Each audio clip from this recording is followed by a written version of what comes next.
Hello students, मैं आरती सांगवान आज आपके लिए एक नए टॉपिक पर वीडियो बनाकर लाई हूँ और टॉपिक का नाम है अनसीन पैसेज।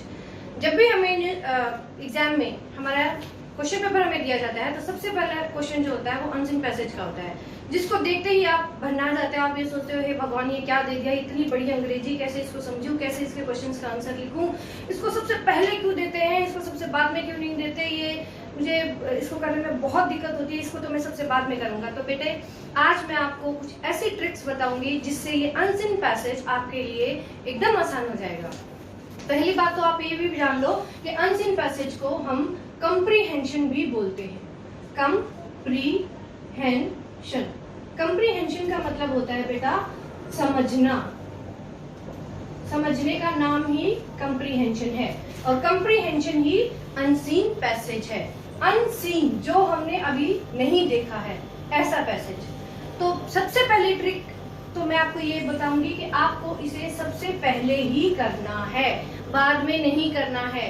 आप हमेशा सोचते हो कि मैं इसको सबसे बाद में करूंगा, नहीं, सबसे पहले करना है। दूसरी बात, कैसे करना है, इसमें आप देखोगे सबसे पहले एक लाइन लिखी रहती है, रीड द पैसेज केयरफुली। मैं एक बार फिर दोहरा रही हूँ, लिखा जाता है रीड द पैसेज केयरफुली। तो भाई रीड नहीं करना है, मैडम ये क्या कह रही है, रीड नहीं करना है, रीड करने के लिए लिखा हुआ है। हाँ, मैं आपको कह रही हूँ एक बहुत इंपॉर्टेंट बात कि आप पूरा पैसेज अभी मत रीड करो, टाइम वेस्ट मत करो, क्योंकि आप अगर पैसेज को पढ़ने बैठ जाओगे तो पूरा पैसेज समझने के लिए आपको बहुत टाइम लग जाएगा, फिर भी समझ में नहीं आएगा, आप एक बार फिर पढ़ोगे और टाइम वेस्ट होगा। तो टाइम वेस्ट मत करो। दूसरी ट्रिक ये है कि सबसे पहले आप क्वेश्चंस पे चले जाओ। सबसे पहले पहला क्वेश्चन कौन सा दिया हुआ है वो पढ़ो ध्यान से, फिर दूसरा क्वेश्चन पढ़ो ध्यान से, तीसरा, चौथा, पांचवा, छठा, सातवां, जितने क्वेश्चन दिए हुए हैं सभी क्वेश्चंस को ध्यान से पढ़ लो। तीसरी बात, जब आप क्वेश्चंस को पढ़ते हो तो अंडरलाइन कर लो। क्या अंडरलाइन कर लो?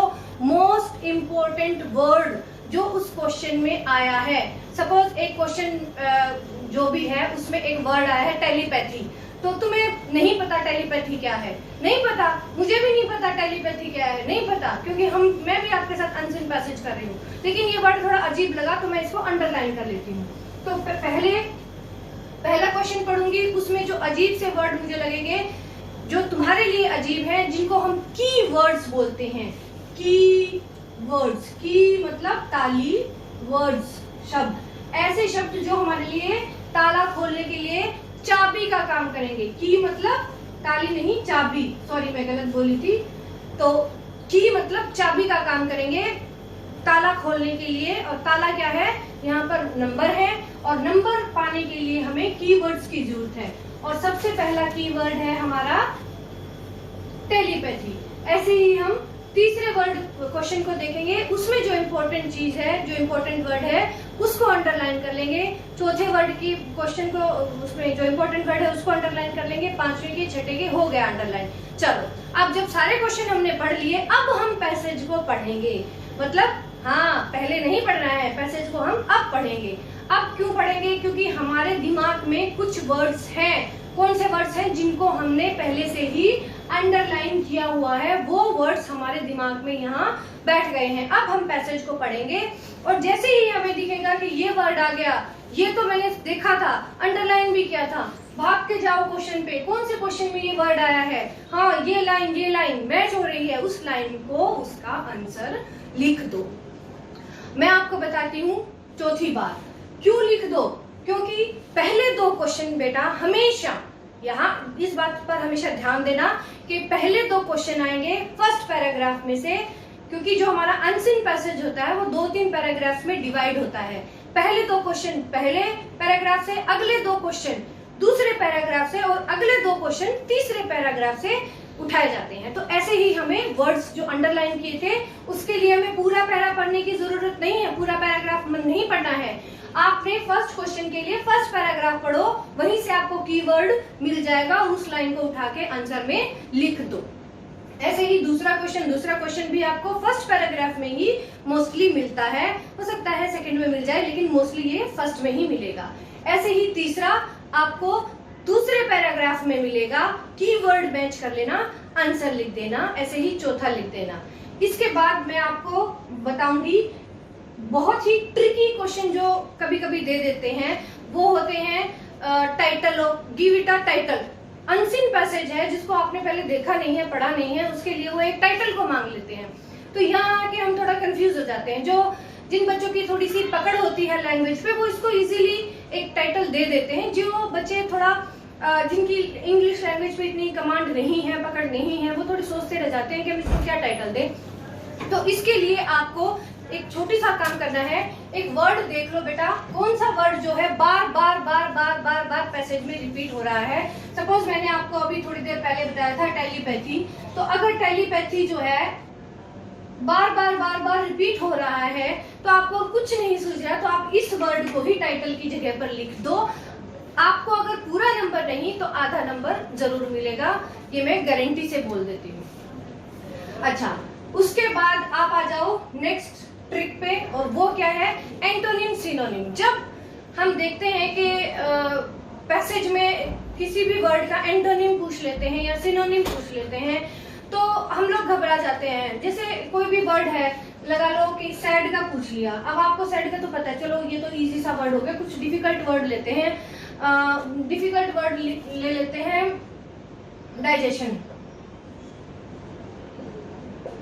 डाइजेशन का सिनोनिम बताओ, तो आपको पूरे पैराग्राफ में डाइजेशन का सिनोनिम कहाँ मिलेगा?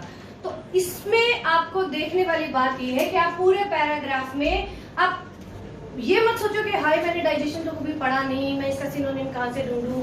इस बारे में ना पढ़ के आप पूरे पैराग्राफ में जाओ और देखो कि डाइजेशन का इस्तेमाल कहाँ हुआ है, और उस लाइन को बार बार पढ़ो, बार बार दोहराओ जिसमें डाइजेशन का इस्तेमाल हुआ है।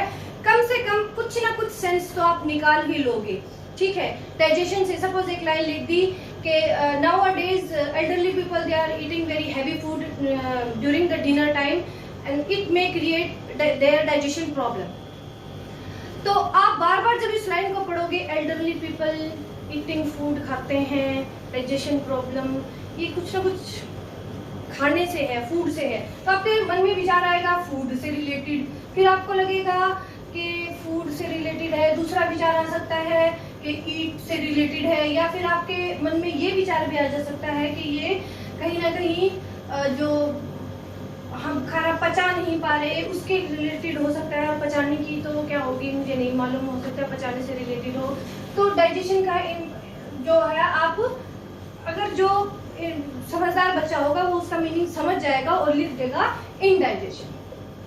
अगर आपको ये एंटोनिम सिनोनिम मुश्किल लगते हैं तो छोड़ भी दोगे तो कोई फर्क नहीं पड़ता, क्योंकि आपने पहले 4-5 क्वेश्चन किए हैं। 7 के 7 नंबर छोड़ने से तो अच्छा है कि आप 4 या 5 नंबर इसमें जरूर लें। थैंक। एक लास्ट ट्रिक जो है वो मैं आपको बताना भूल गई, और वो ये है, do not use your previous knowledge. अब ये क्या है, प्रीवियस नॉलेज मतलब आपके पहले की नॉलेज का इस्तेमाल आप इसमें ना करें। ये क्या बोल दिया मैडम आपने, मैं ये बोल दिया कि कोई पैसेज है, सपोज पैसेज हमने इन्वायरमेंटल पोल्यूशन पे दे दिया है हमें, तो उसमें एक क्वेश्चन पूछ लिया इन्वायरमेंटल पोल्यूशन से रिलेटेड, और ऐसे ऑप्शन दे दिए कि वो पैराग्राफ में तो है लेकिन तुम्हें नहीं पता, तुम्हें तो इन्वायरमेंटल पोल्यूशन के बारे में कुछ और ही पढ़ा था, तो तुम वो अपना पढ़ा हुआ उसमें नहीं लिख कर आओगे।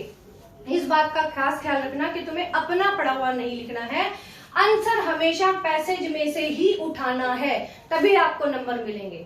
Thank you.